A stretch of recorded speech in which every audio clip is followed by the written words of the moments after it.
Much. ముఖ్యంగా media మిత్రులకు నా పాదాభివందనం. నాకు బంధువు ఏంటి ఏమనుకోవద్దు. నిజంగా మరి మీడియా నన్ను మీ బ్రదరు మా జర్నలిస్టు మామూలుగా కూడా అనుకున్నారా, లేకపోతే ఈ చరిత్రని భుజాల మీద ఎత్తుకెళ్ళి తీసుకెళ్లాల్సిన బాధ్యత ఉంది అనుకున్నారా తెలియదు. కానీ మీ మీడియా చేసిన మన మీడియా చేసిన సపోర్టు మాటల్లో చెప్పలేంది. ఈ సినిమాని అంటే మీడియా కలుసుకుంటే ఏం చేయగలదు అన్నట్టుగా ఇలా హనుమంతుడుగా పర్వతాన్ని అలా లేపుకెళ్ళినట్టు ఆ సినిమాని అలా లేపుకెళ్ళి అలా శిఖరం మీద కూర్చోబెట్టింది మీడియా. ఈ మీడియాకు జన్మతా నేను రుణపడి ఉంటాను. తర్వాత ఈరోజు నేను ఎక్కువ గట్టిగా స్పీచ్ వదలుచుకోలేదు, అందరికీ కృతజ్ఞత చెప్పడమే. నాకు ఈ అవకాశం ఇచ్చి ప్రోత్సహించిన మా ప్రొడ్యూసర్ గూడూరు నారాయణ రెడ్డి గారికి నేను ఆజన్మంతో రుణపడి ఉంటాను. నా టెక్నీషియన్స్ మా డిఓపి రమేష్ నాకు యాజ్ ఎ డైరెక్టర్గా స్క్రిప్ట్ విషయంలో మిగతా విషయంలో టెన్షన్స్లో ఉన్నప్పటికీ నేను చేసే వర్క్కి నేను చెప్పిన షార్ట్కి 100% న్యాయం చేయడం కోసం తను తాపత్రయపడుతూ ఈ సినిమాని ఈరోజు హాలీవుడ్ రేంజ్లో మీ ముందు చూపించడానికి అవకాశం ఇచ్చిన నా తమ్ముడు రమేష్ చాలా గొప్ప కథలు డౌట్ లేదు. ఇంతకుముందు కలిసి ఆర్క మీడియాలో స్వర్ణకట్టం చేసాం, అప్పుడే నాకు అర్థమైంది తన టాలెంట్ ఏంటో. అందుకే ఈ సినిమాకి ముందు తనని నేను సెలెక్ట్ చేసుకొని నాకు ఉపయోగంగా మార్చుకున్నాను. తర్వాత భీమ్స్ గురించి ఇప్పుడు నేను ఏం చెప్పినా కూడా తక్కువే. తను ప్రాణం పెట్టి పనిచేశాడు. ఒక్కొక్క పాట ఇప్పుడు వినిపించాడు. ఎంత ఆవేదన ఉందో ఆ పాట పాడిన ప్రతి క్షణం, దాని గురించి పనిచేసిన ప్రతి క్షణం తను ఏడుస్తూనే చేశాడు, ఫీల్ అవుతూనే చేశాడు. తెల్లవారి కాపీ అందించాలి, క్యూకి వెళ్ళాలని టెన్షన్లో మేమున్నా కూడా అర్ధరాత్రి 1 గంటకు నాకు ఒక చోట కోరస్ యాడ్ చేస్తే బాగుంటుంది సార్ అనిపించింది అని చెప్పి మళ్ళీ నైట్ కోరస్ సింగర్ తీసుకొచ్చి 1 గంటకు కోరస్ యాడ్ చేయించి తెల్లవారులు మాతో పని చేయించాడు భీమ్స్. అంతటితో ఆగకుండా నేను వాళ్ళ మానుకొండ జిల్లా మహబూబాద్కి విజయయాత్రకు తీసుకెళ్తే అక్కడ ఎలక్షన్ కోడ్ ఉన్నప్పటికీ తండోపతండాలుగా జనం థియేటర్స్ నిండిపోయేవాడు విజయయాత్ర జరిపించి సహకరించాడు. భీమ్స్ నువ్వు మామూలు వ్యక్తులు కాదు, మీ ఊర్లో చూశాను, ఊరంతా తనని ప్రేమిస్తుంది, అభిమానిస్తుంది. ఈరోజు తెలుగు సినిమా తల్లి కూడా తనని హక్కున చేర్చుకుంది. ఎక్కడో మారుమూల తాండాలో పుట్టిన భీమ్స్ ఈరోజు మనందరినీ మైమర్పించే మ్యూజిక్ చేశాడు. నా సినిమాని మన సినిమాని నిలబెట్టాడు. Thank you so much Bheems. Next Abhiraj గారు ఇప్పుడు రాజమౌళి గారి మహేష్ బాబు గారి సినిమా చేస్తున్నారు. అభిరాజ్ గారు నేను 1999 నుంచి ఆర్కే టెలి షోలో కలిసి పనిచేసాం. నాకు సీరియల్స్కి తను ఎడిటింగ్ చేసేవాడు, రాజమౌళి గారి శాంతివాసం సీరియల్కి ఎడిటింగ్ చేసేవాడు, తర్వాత ప్రసాద్ అప్డేట్ చేస్తూ ఉంటాడు. అక్కడి నుంచి నాకు బెస్ట్ ఫ్రెండ్ అభిరాజ్ గారు. నా సినిమా చెప్పగానే ఇమీడియట్గా తను ఎంత బిజీగా ఉన్నా వచ్చి అతను కూడా ఎడిటింగ్ చేశాను అయిపోయింది అనుకోకుండా మిక్సింగ్లో కూర్చొని, తర్వాత ఫస్ట్ నైట్ అంతా కూర్చొని మాతో పాటే కూర్చొని ట్యూబ్ పిక్చర్ వరకు మాతో పాటే ఉండి సహకరించాడు అభిరాజ్ గారు. Thank you so much. తర్వాత మాకు ఈ సినిమా చేస్తున్నప్పుడు కొంచెం కొత్త ప్రొడ్యూసర్స్ కాబట్టి నలుగురు 4 రకాలుగా మాట్లాడతారు కాబట్టి చిన్న డౌట్లు ఏమొస్తుంది ఏంటి ఏమొస్తుంది ఎలా వస్తుంది అనుకున్న టైంలో మాకు నిరంజన్ అనే ఒక ఎడిటర్ మన టీజర్ కట్ చేశాడు. మీరు చూసిన టీజర్, ఆ టీజరు మీరు ఎంత బజ్ క్రియేట్ చేసిందో మీ అందరికీ తెలుసు. ఆ తెలుగులో కట్ చేసిన టీజరు భారతదేశం మొత్తం నేషనల్ ఛానల్స్ లో కూడా డిబేట్స్ పెట్టే స్థాయికి తీసుకెళ్ళింది. అలాంటి టీజర్ ని కట్ చేసి నాకు సహకరించింది Niranjan, editor Niranjan. Thank you so much. నువ్వు వెనుక పనిచేస్తావు తప్ప ముందు కనిపించావు. Thank you Niranjan. తర్వాత మా రాఘవ వి తమ్మారెడ్డి బాహుబలికి వర్క్ చేసేటప్పుడు నాకు సార్కేలో పరిచయం అయ్యాడు. తర్వాత నాకు స్వర్ణగడ్ గారికి గ్రాఫిక్స్ అనేది చేశాడు. ఆ తర్వాత ఇప్పుడు సలార్కి చేశాడు. రాఘవ మనకి సినిమా చేద్దామనగానే తను ఎంత బిజీగా ఉన్న నైట్ వచ్చి కూర్చొని నాకు వర్క్ చేసి ఈరోజు 1947, 48 హైదరాబాద్ చాలా చోట అక్కడికి తీశారేమో, నిజంగానే 47, 48 తీశారేమో అనే విధంగా హైదరాబాద్ కనిపిస్తుంది. దానికి కారణం రాఘవ, తన ఫ్రెండ్ రామ్నాథన్. తమిళను ఆరాటం ఎక్కువ, ఆవేశం ఎక్కువ, పని చేయాలనే ఆతృత ఎక్కువ. వాళ్ళిద్దరు కలిస్తే ఒకరు పరిగెత్తిస్తారు, ఒకటి క్వాలిటీ కోసం పరిగెడతారు. వాళ్ళిద్దరు మంచి కాంబినేషన్ అనిపించి నాకు బాగా సహకరించారు. వాళ్ళిద్దరి సపోర్ట్ మీకు అర్థమవుతుంది. ఈరోజు మా ఈ సక్సెస్ లో హైదరాబాద్ 90% హైదరాబాద్ అంత బాగా కనిపించడానికి రీజన్ గ్రాఫిక్స్. వాళ్ళతో వర్క్ చేసిన దాదాపు 15 స్టూడియోస్ వర్క్ చేసినాయి. ఆ ఆవు ఫైట్ చూశారు మీరు. ఆ ఆవు ఫైట్ ఇరాన్ లో జరిగింది. ఆ గ్రాఫిక్ వర్క్ ఇరాన్ ని మాట్లాడుతూ డాలర్స్ అవన్నీ మనకి, ఎందుకంటే ఆ క్వాలిటీ ఎంత క్వాలిటీ రావాలి దానికోసం తాపత్రపడి చేయించారు. అన్ని స్టూడియోస్ కి నాకు తెలియవు, నేమ్స్ తెలియవు. అన్ని స్టూడియోస్ కి దాదాపు 89 మంది ఆర్టిస్టులు పనిచేశారు. వాళ్ళందరికీ నా ధన్యవాదాలు. Next Tirumala art director, Tirumala finance student ఇంతకుముందు బలగం చేశాడు. నాకు అంత పరిచయం లేదు. అంతకుముందు మా మేనేజర్ రాము తీసుకొచ్చి పరిచయం చేశాడు. చేసిన తర్వాత తను అంటే ఆర్ట్ డైరెక్టర్ అంటే మామూలుగా తను సెట్ చేసి మామూలు ఇంతకుముందు నేను చేసిన ప్రాజెక్ట్స్ లో అంటే వాళ్ళు బాగా చేయలేదని కాదు, సెట్ చేసిన తర్వాత మార్నింగ్ డైరెక్టర్ వచ్చిన తర్వాత ఓన్లీ డైరెక్టర్ వచ్చిన తర్వాత ఒకసారి సెట్ మొత్తం చూసుకున్నాక వాళ్ళు వెళ్ళిపోతారు, కనిపించరు. కానీ తిరుమల అలా కాదు. డే అండ్ నైట్ వాళ్ళ సెట్ బాయ్స్ తోనే పడుకొని, వాళ్ళ సెట్ అసిస్టెంట్స్ తోనే పడుకొని, షూటింగ్ లోనే కూర్చొని, నేను సినిమా 9 days షూటింగ్ చేస్తే అతను 200 days లొకేషన్ వాడేవాడు. ఆ విధంగా నాకు తిరుమల మంచి హెల్ప్ చేశాడు. Thank you Tirumala, thank you so much, thank you. తర్వాత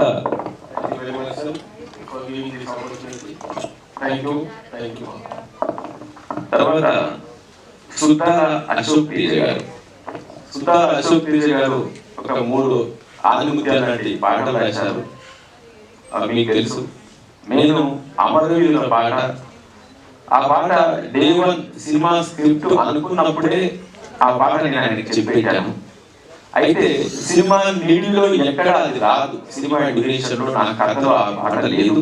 కాబట్టి దాన్ని పక్కకు పెట్టి తర్వాత చేద్దామని చెప్పాను.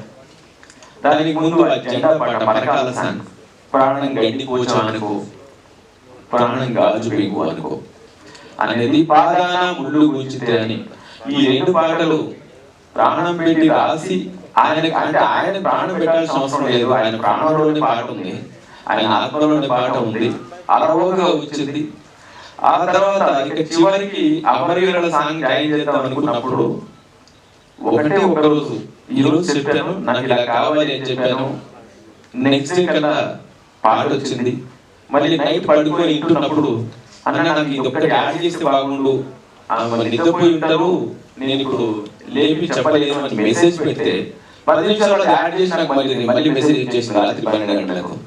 సో అలా సహాయం చేసిన సుధా అశోక్ తేజ గారికి. తర్వాత నా తమ్ముడు కాసల శ్యాము నేను మాకు మ్యారేజ్ అవ్వక ముందు వరకు నా రూమ్ లో కూర్చొని అలాగే ఎదగాలి అని అంటుండే వాళ్ళం. మా సత్యం మేమందరం కూర్చుంటుండే వాళ్ళం, నా రూమ్ లో కూర్చొని మాట్లాడుకుంటుండే వాళ్ళం. ఫస్ట్ జయ గారు శ్యామ్కి అవకాశం ఇచ్చినప్పుడు మన జర్నలిస్ట్ జయ గారు చాలా ఆనందంగా ఫీల్ అయ్యి నా రూమ్ లో కూర్చొని మేము పార్టీ చేసుకున్నాం. అప్పుడు అనుకున్నాం, శ్యామ్ నీకు టైం వస్తుంది, నువ్వు నీకంటూ ఒక పేజీ ఉంటుంది ఈ ఇండస్ట్రీలో అనుకున్నాం. తమ్ముడు ఎంత ఎదిగాడో మీకు తెలియదు కాదు. ఇప్పుడు ఏ పాట చూసినా శ్యామ్ ఉండాల్సిందే. శ్యామ్ కాలం నుంచి పాటలు వరదలాగా వెళ్ళిపోతుంటాయి. శ్యామ్ నాకు బతుకమ్మ పాట రాశాడు. ఆ బతుకమ్మ పాట ఎంత బాగా పాపులర్ అయిందో మీ అందరికీ తెలుసు. కొందరు ఆ బతుకమ్మ పాట వచ్చినప్పుడు మా బతుకమ్మ అలా ఉండదు కదా, ఇలా ఎగురుతూ ఉంటుంది కదా, దూకుతూ ఉంటుంది కదా అనుకుంటారు. బతుకమ్మ అంటేనే అమ్మ ముందు అన్ని బాధలు చెప్పుకుంటాము అనే ఉద్దేశంతోనే అది జరిగిందే ఆ పాటలో తీశాము. భారతి భారతి ఉయ్యాలో మా తల్లి భారతి ఉయ్యాలో అని ఈరోజు ఆ పల్లవి వరకు మేము రాసింది కాదు. అప్పటి పోరాట యోధులే బతుకమ్మ దగ్గర ఆ మాటతో ఆ పాట పాడి భారతదేశమా మమ్మ అదుగో తల్లి, మమ్మల్ని ఈ కష్టాల నుంచి తప్పించి మీ ఒళ్ళో చేసుకో తల్లి అని వాళ్ళు పాడిన పాట. ఆ పల్లవిని అక్కడి నుంచే తీసుకొని చరణాలు మేము యాడ్ చేసుకున్నాం. కాబట్టి ఎవరు కొందరు మూర్ఖులు అనుకున్నట్టు అలాంటి పాట కాదు. అంటే భారతదేశం ఏదో పార్టీ ఉంది, ఆ పార్టీ కోసం తీర్చాలి పచ్చ బ్యాచ్ ఉంటుంది, పచ్చ కమల బ్యాచ్, అలాంటి పాట కాదు. అది నిజంలోంచి పుట్టింది.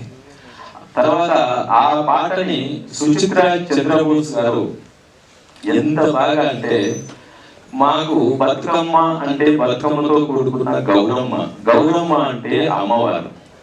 సో బతుకమ్మ పాటలో మా దగ్గర సుట్కాముడు అంటారు. అంటే చప్పట్లు కొడుతూ చుట్టూ తిరుగుతూ పాడేదాన్ని సుట్కాముడు అంటారు.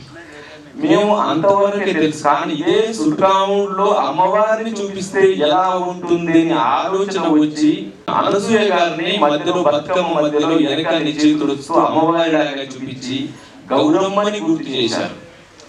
అంత గొప్పగా కంపోజ్ చేశారు సుచిత్ర మేడం కలిసి తను డైరెక్టర్ గా, నేను కో డైరెక్టర్ గా మా రాఘవేంద్రరావు గారి పర్యవేక్షణలో పల్లకిలో పెళ్లి కూతురు సినిమా చేశాం. అప్పటి నుంచి నాకు మేడంతో మంచి సాన్నిధ్యం ఉంటుంది. ఈ సినిమాకు ఫుల్ సపోర్ట్ చేసి నిన్న కూడా సినిమా చూసి వచ్చి తను ఫీల్ అయింది వీడియో చేసి పంపారు మేడం. Thank you madam. తర్వాత పాదాన ముళ్ళు కూర్చుంది అనేది స్వర్ణ మేడం. తనకు అంతకుముందు పరిచయం లేదు, తను మంచి సహాయం చేశారు. జెండా సాంగ్ శంకర్ గారు, జెండా సాంగ్ చేసే టైంకి నాకు బడ్జెట్ రిస్ట్రిక్షన్స్ ఉండే ఫస్ట్. కానీ శంకర్ గారు వర్క్ చూసి, శంకర్ మాస్టర్ వర్క్ చూసి, ఆయన ఆల్రెడీ త్రిపుల సినిమా చేసినారు. ఆయన వర్క్ చూసి ఆ విజువల్స్ బాగా వస్తుంటే కంపెనీ కూడా, అంటే ప్రొడక్షన్ హౌస్ కూడా లేదు ఆ సినిమా సాంగ్ బాగా వస్తుంది పెట్టేద్దామని చెప్పి, అంటే మా సినిమాలో ఆ సాంగ్ కి దాదాపు ఒక్క సాంగ్ కి 1.5 crore ఖర్చు పెట్టాము. వితౌట్ సీజీలు 1.5 crore ఒక్క సాంగ్ అయ్యింది. Shankar master thank you so much. తర్వాత ఇక్కడ కూర్చుంటాడు మా సురేష్ వర్మ అల్లూరి.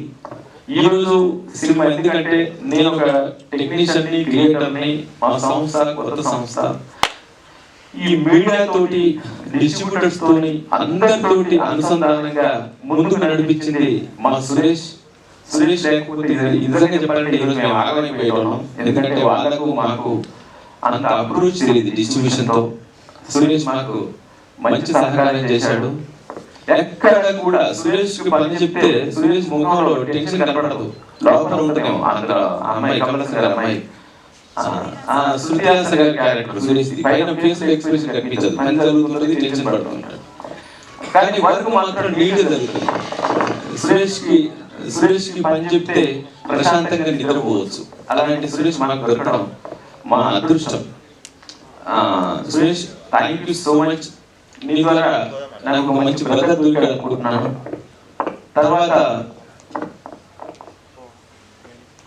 తర్వాత మా పూజ కాస్ట్యూమ్ డిజైనర్, ఆ అమ్మాయి అంటే మళ్ళీ మీరు పార్టీ తీసుకెళ్ళదు, బండి సంజయ్ కుమార్ రికమెండేషన్ ద్వారా మా దగ్గరికి వచ్చింది. ఈ అమ్మాయి రికమెండేషన్ కదా అని నేను మా రెడ్డి గారు మనసులో అనుకున్నాం. సరే పని చేస్తే చూద్దాం, లేకపోతే లైట్ అని చెప్పేసారు మా పెద్ద డైరెక్ట్ గా. మనకి పని కావాలి, పని చేస్తే చూద్దాం, లేకపోతే లైట్ అన్నారు. లేదు సార్ చూద్దాం అని చెప్పి ఆ అమ్మాయిని నేను కూర్చోబెట్టి నీట్ గా మాట్లాడి తర్వాత మా మైదర్ అప్పగించి, మైదర్ మొత్తం సబ్జెక్ట్ అంతా చెప్పిన తర్వాత, మైదర్ ఎక్స్ప్లెయిన్ చేసిన తర్వాత ఆ అమ్మాయి వెళ్ళిపోయింది. వెళ్ళిపోయిన తర్వాత బిగినింగ్ స్టేజ్, వెళ్ళిపోయిన తర్వాత ఒక 3 days తర్వాత ఆ అమ్మాయి ఒక బొమ్మను తీసుకొని వచ్చింది. తీసుకొని వచ్చిన తర్వాత నిజంగా నేను పక్కకు పెట్టేసాను, నా బ్రెయిన్ వచ్చి పక్కకు పెట్టేసి వేరే ఆలోచిస్తాను. మా మైదర్ కొంచెం ఎక్స్ప్రెషన్ బ్రెయిన్ ఎక్కువ, అంటే భలే ఉందని చెప్తారు కదా, అది కొంచెం ఎక్కువ ఉంటుంది మైదర్. తక్కువ పరిగెత్తుకుంటూ వచ్చి ఆ అమ్మాయి గురించి సార్ అది సార్ ఇది సార్ ఇది సార్ అని చెప్పాడు. ఎందుకు చెప్పాడంటే ఆ అమ్మాయి చేసిన అమ్మాయిలో ఉన్న గొప్పతనం ఏంటంటే ఆ క్యారెక్టర్స్ నేమ్స్ ఉంటాయి కదండి, ఆ నేమ్స్ ఎందుకు పెడతారు? ఉదాహరణకు మల్లేష్ అని పెట్టారనుకోండి, మల్లన్న స్వామి, మల్లన్న దేవుడు అంటే యాదవులు ఎక్కువ పెట్టుకుంటారు. బసవ అని పెట్టుకున్నారు అనుకోండి, శివుడికి సంబంధించిన పెట్టుకుంటారు. ఆ అమ్మాయి అందులోకి వెళ్ళిపోయింది. ఫస్ట్ అమ్మాయికి హిస్టరీ తెలియదు, వెళ్ళిపోయి ఇలా ఉంటే ఎలా ఉంటారు సార్ క్యారెక్టర్స్, మనకు వాళ్ళ తెలియదు కదా, కొన్ని సంవత్సరాల క్రితం పుట్టినోళ్ళు కదా అని ఒక రీసెర్చ్, ఆ అమ్మాయి నాలెడ్జ్ ఆ రీసెర్చ్ మన దగ్గర తీసుకొని వచ్చింది. సో అప్పుడు నాకు అర్థమైపోయింది ఈ అమ్మాయి పని చేస్తుంది. ఇంకా ఎక్కడ అప్పుడు మన ఐడియా అవసరం లేదండి, పూజ మన అమ్మాయి చేస్తుందని చెప్పాను. ఈరోజు నాకు ఈ సినిమా ట్రైలర్ వచ్చినప్పుడే ఒక 4-5 ఫోన్లు, ఫస్ట్ ఫోన్స్ పూజ గురించి వచ్చినాయి. అమ్మాయి బాగా చేస్తుందట, ఎవరు అని చెప్పారు. అమ్మాయి ఆల్రెడీ ఏం చేస్తున్నాం, సోనీకి ఒక వెబ్ సిరీస్ చేస్తుంది, ఇంకో 2 ఖర్చు చేశారు, నాకు ఎవరు వెళ్ళలేదు, అమ్మాయికి చేశారు. కాబట్టి thank you Pooja, thank you. మన సతీష్ వచ్చాడు, థ్యాంక్ యూ పూజ. అలా పూజ నాకు మంచి సపోర్ట్ చేశారు. తర్వాత మా అసిస్టెంట్ ఎడిటర్ తారక్, మా నేను బాగా ఒక అబ్బాయి గురించి చెప్పాలి, మస్తాన్ బీమ్స్ దగ్గర సౌండ్ ఇంజనీర్, ఎంత టాలెంటెడ్ అంటే ఆ అబ్బాయి చూడగానే పెద్ద మ్యూజిక్ డైరెక్టర్ చూస్తారు. ఎవరంటే మ్యూజిక్ డైరెక్టర్ ఆయన అందరూ సాఫ్ట్గా అబ్బాయి. కానీ కోరస్ సింగర్స్ తో కూడా ఆ ట్యూన్ చెప్తూ పాడేస్తారు, జస్ట్ సౌండ్ ఇంజనీర్ ఆ ట్యూన్ చెప్తూ పాడేస్తారు. నిజంగా చెప్పాలంటే బీమ్స్ కి ఒక భుజం మాయా మేనేజర్ అయితే ఒక భుజం కాదు, గుండెగానే మస్తాన్ మంచి వర్క్ చేశాడు. తర్వాత వాళ్ళ మొత్తం టీం అందరూ బాగా సపోర్ట్ చేసి ఇంత మంచి అవుట్పుట్ రావడానికి తాపత్రయపడ్డారు. వాళ్ళందరికీ నా ధన్యవాదాలు. తర్వాత సింగర్స్ శంకర్ మహాదేవన్, మోహన భోగరాజు, మా బీమ్స్ తో పాటు కైలాష్ హిందీ కైలాష్ పాడారు. మా అమ్మాయి మా జితేంద్ర గారు అమ్మాయి, మాతో పాటు రాజమౌళి గారికి శాంతివాసం చేసేవాడు, సెకండ్ ఇయర్ డైరెక్ట్ చేసేవాడు జితేంద్ర గారు అమ్మాయి, మరి పేరు మర్చిపోయారు, స్ఫూర్తి. Thank you. స్ఫూర్తి అని నా కూతురు అంటే, మా జితేంద్ర కూతురు కాబట్టి నా కూతురు అంటే, అమ్మాయి అంత పెద్ద సింగర్ అయిందని తెలియదు. ఆ బతుకమ్మ పాటలో ముందు పల్లవి పాడింది ఆ అమ్మాయి స్ఫూర్తి, చరణాలు పాడింది మోహన భోగరాజు. మొత్తం మోహన లాగానే ఉంది కానీ ఆ అమ్మాయి పాడింది. వీళ్ళందరూ నాకు సహకారం చేశారు. తర్వాత నా ఆఫీస్లో మా అకౌంటెంట్ శ్రీకాంత్, మిగతా ఫ్రెండ్స్, ఆఫీస్ బాయ్స్ అందరు. తర్వాత నెక్స్ట్ ఇప్పుడు మీ కళ్ళ ముందు కనిపించే వాళ్ళు, మనల్ని ముందుకు నడిచే వాళ్ళు, మా గురువు గారు అనే వాళ్ళు. ఎవరైనా ఆర్టిస్టు కొంచెం ఫేస్ గదిగా ఉన్నా కూడా మమ్మల్ని తిట్టేవాళ్ళు. ఎందుకంటే తర్వాత ఇప్పుడు ప్రశాంతంగా చెప్పారు, మన మొక్కలు ఎవరు చూడరా, 100 సినిమాలు చేసిన వేస్ట్, వాళ్ళ మొఖం చూస్తేనే సినిమాకి వస్తారు. ఆ సినిమాలో వాళ్ళ ఎక్స్ప్రెషన్ కరెక్ట్ ఉంటేనే ఆ సినిమా ఆడుతుంది, ఆ సినిమా ఆడితేనే మనకు లైఫ్ ఉంటుంది, ఇంకో సినిమా వస్తుంది. కాబట్టి ఆర్టిస్టులని చంటి పిల్లలాగా చూసుకోవాలి అనేది మా గురువు గారి ఆలోచన. ఎప్పుడు మీరు అబ్జర్వ్ చేశారు తెలిసే ఉంటుంది, ఏ ఆర్టిస్ట్ ఫీల్ అయింది ఆయన 108 సినిమాల చరిత్రలో లేదు అసలు. ఒక్క ఆర్టిస్ట్ అంటే ఒక ఆర్టిస్ట్ ఇతను డైరెక్టర్ కారణంగా ఫీల్ అయ్యాను అని. ఆయన నేర్పించిన విద్య ఇప్పుడు వీళ్ళందరూ నా ఫ్రెండ్స్ అయ్యారు. పేరు మహేష్, సంజయ్, శ్రీనివాస్ గారు, హరిచంద్ర గారు, సార్ పేరు మర్చిపోయాను, సురేష్ గారు, మా ఇంద్రజీ గారు, రాజార్జున్ గారు, తర్వాత కేతన, మన సత్యం మావాడు మా అన్నాడు, కేశవ్ గారు, చలపతిరాజు గారు నా ఫ్రెండ్, తర్వాత మన చైతన్య, శివం, గిరి, సతీన్ శ్రేయాస్, యాట, మా అశోక్ రెడ్డి, రమణ, వీళ్ళు కాకుండా మా శ్రీవాణి, తర్వాత ఇది బైరంపల్లిలో వీళ్ళు, గుండ్రంపల్లి మర్చిపోయింది ప్రేమ గారు, బాబు సింహ గారు, తులసి గారు దగ్గర యుక్త, ఒక్కరు ఏంటంటే వీళ్ళందరూ కూడా ఈ సినిమా కోసమే పుట్టారా అనిపిస్తుంది. ఈ సినిమా కోసమే పుట్టారేమో, ఈ సినిమా కోసమే దేవుడు వీళ్ళని పుట్టించాడేమో అనిపిస్తుంది. నిజంగా నేను పడ్డ కష్టం తక్కువనే పోయా, వాళ్ళు పడ్డ కష్టం ఎక్కువ. వాళ్ళు ప్రతి ఒక్కరిని చూపించడానికి లేదు. మహేష్ ప్రభాస్ గారి సినిమా నెక్స్ట్ ఉంది, ఇక్కడ నేను మిసాల్ తీసేయాలి, క్యారెక్టర్ పోతే అక్కడ మారుతి గారు డేట్స్ ఇచ్చేసారు, ఒక్క మాట చెప్పలేదు, మొత్తం మీసాలు కట్ చేసి సీజన్ అయిపోయిన తర్వాత ఈవినింగ్ సార్ నాకు కంటిన్యూటీ సార్ అంటున్నాడు, మొత్తం మీసాలు తీసేసాను. మారుతి గారి ఓపెనింగ్ రోజే ప్రభాస్ సార్తోనే తన కాంబినేషన్, అక్కడికి వెళ్ళిన తర్వాత మీసాలు లేవు. మారుతి గారు మీసాలతో వచ్చే లుక్ టెస్ట్ అంటే ఆ సినిమా తీసేసారు అన్నారు. అన్న తర్వాత అంత ఇన్వాల్వ్ అయిన తర్వాత అక్కడ మారుతి గారు కూడా నాకు మళ్ళీ డేట్ కావాల్సి వచ్చింది.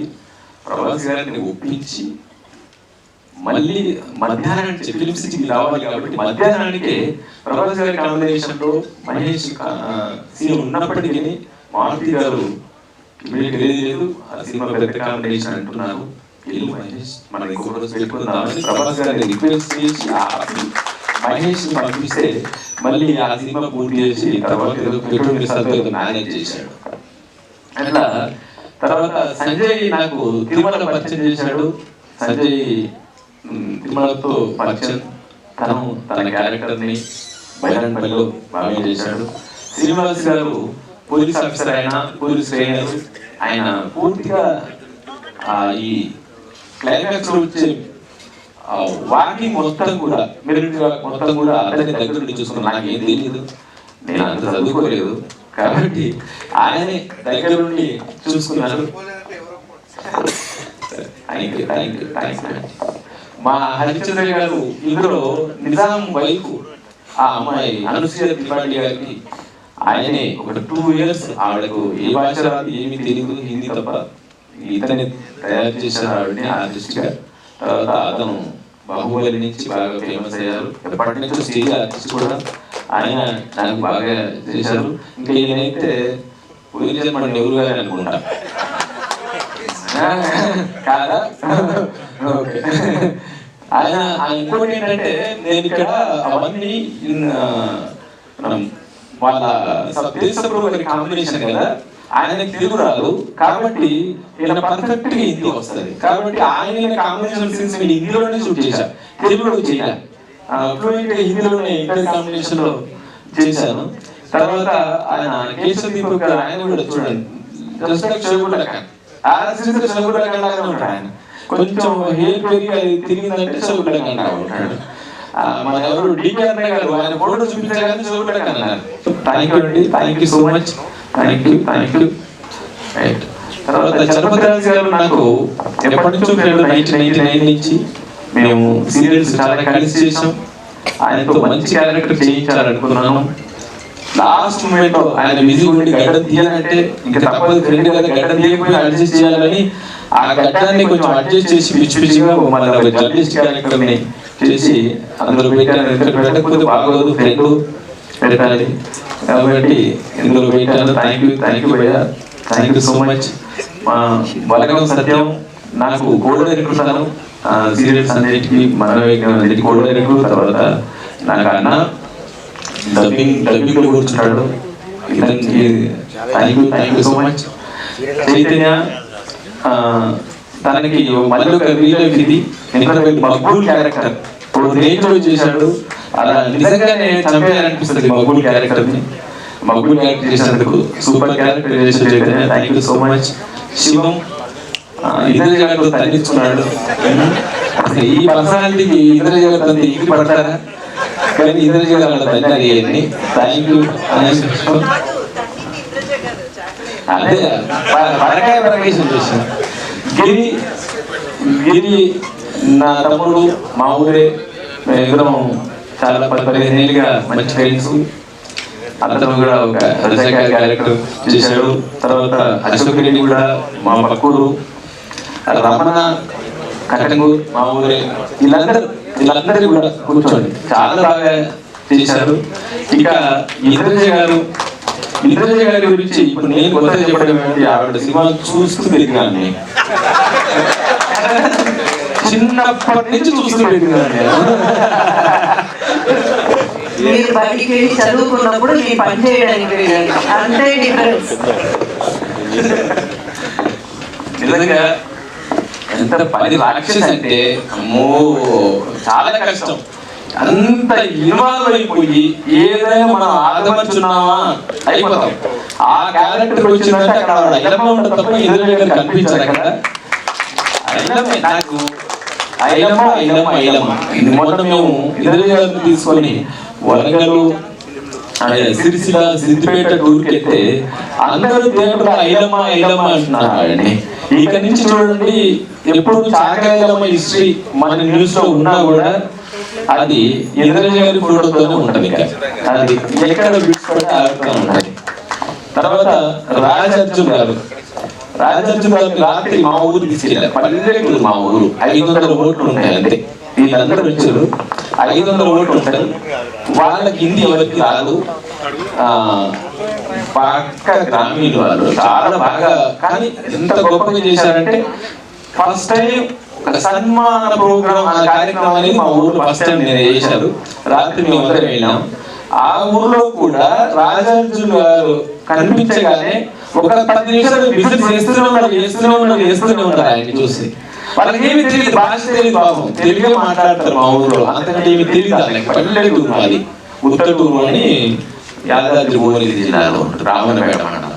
సో అంటే చూడండి, భూపాల్లో పుట్టి బాగా తాపత్రయంతో యాక్టర్ అవ్వాలి అని ప్రిపేర్ అయిపోయి తర్వాత ముంబై వచ్చి 20 సంవత్సరాలు కష్టపడి ఒక తాపత్రయం ఉంటే మనల్ని ఎత్తుకుంటూ వస్తుంది ఎప్పుడైనా పని. మన క్రమశిక్షణతో దాని మీదే మనసు పెడితే ఈ రోజు రాజార్జున్ గారు నిజంగా ఇద్దరు గవర్నమెంట్స్ పెట్టుకుని తినాల్సిన పరిస్థితి. ఎవరో ఒకరు కొట్టినా కొడతారు, అరే కాశీరాజు ఇన్ని తప్పు చేసేవారా అని. నిజంగా ఎంత అంటే అతను కనిపిస్తే వెంటనే లెక్కపడుస్తాయి, అతను చూస్తే వెంటనే లెక్కపడుస్తాయి. అతను కూడా ఇతను ఇంకోటి ఏంటంటే అతనే కాదు, అతను పక్క ఆర్టిస్ట్ బాగా చేయకపోయినా నేర్పిస్తాడు. పక్కే నేర్పించేసి ఆడుతూ కలిసి చేస్తుంటాడు. సినిమా కోసం సీన్స్ కోసం తాపత్రపడడం ఒక ఎత్తు. ఈ సక్సెస్ఫుల్ తిరుగుతుంటే కార్లో కూర్చొని ఆయన పక్క కూర్చొని చంపుతూ స్క్రిప్ట్ రాసుకొని